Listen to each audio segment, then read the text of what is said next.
La valeur ajoutée de ce congrès par rapport à d'autres congrès, parce qu'il y a beaucoup d'événements sur la santé actuellement, ça serait quoi? Ben c'est exactement ça, c'est-à-dire qu'il y a plein d'événements qui sont médiatisés. Nous, on a quelque chose où on va chercher de l'information à la source, auprès de chercheurs, auprès de personnes de terrain. On a tous les thérapeutes. Là, cette année, je crois qu'il y a 82 ateliers qui sont proposés tout au long du week-end.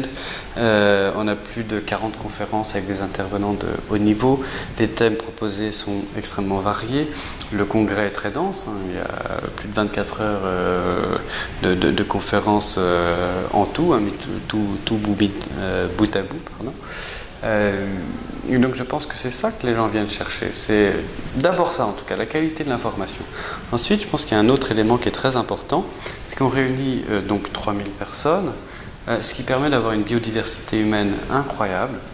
Ça nous permet d'œuvrer vraiment dans un esprit d'ouverture, de faire en sorte que la plupart des tendances, sinon l'ensemble de la santé naturelle, soient représentées. Et ça, c'est vraiment l'objectif aussi. C'est-à-dire que les gens viennent pour apprendre des choses, pour échanger, parce qu'en réalité, le public aujourd'hui, et le public PSN en particulier, est de plus en plus informé. C'est épatant de voir à quel point les gens sont compétents sur certains sujets. Donc il y a une qualité d'échange entre les orateurs, les intervenants et le public qui est absolument remarquable.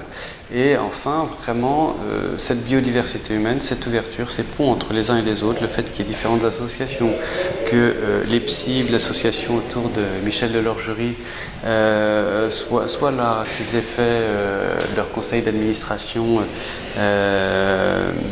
au sein des locaux de l'IPSN hier, aujourd'hui, ils sont là.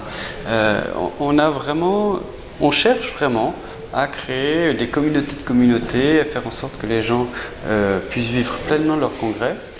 Et ce qui change ici, c'est le fait que ce soit une maison libre. Nous, on n'a pas justement de dogme, on n'est pas arrêté sur une position en particulier. On sait que la science évolue, la science fonctionne avec le doute. Les scientifiques que nous faisons venir sont d'abord sincères dans ce qu'ils proposent des arguments, font évoluer leur argumentation. Et l'intérêt, c'est vraiment la liberté. Et finalement, c'est pas quelque chose que l'on retrouve partout. Le fait de pouvoir se sentir aussi bien, autant chez soi, le stand IPSN et tout le congrès, c'est un peu la maison du peuple. C'est un peu l'endroit où tout le monde peut être, quel qu'il soit. Et vous savez, le thème de ce congrès, c'était vers une médecine globale, personnalisée et écologique. Et globale, pourquoi? C'est parce que nous formons un tout. Personnalisé, c'est parce que vous, comme moi, on est des êtres uniques. Et vous aussi. Et enfin écologique, parce qu'on ne peut pas vivre dans une planète saine on ne peut pas vivre sainement dans une planète qui ne l'est pas. Et ces trois aspects sont fondamentaux, mais cette notion qu'on est unique, qu'on n'est pas juste un avatar sur Internet, que chacun a un nom, un prénom, une identité, c'est quelque chose d'extrêmement important.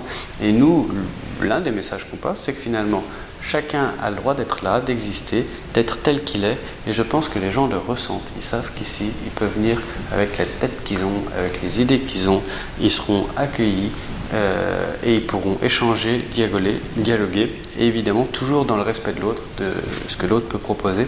Et c'est ça finalement la force du mouvement IPSN.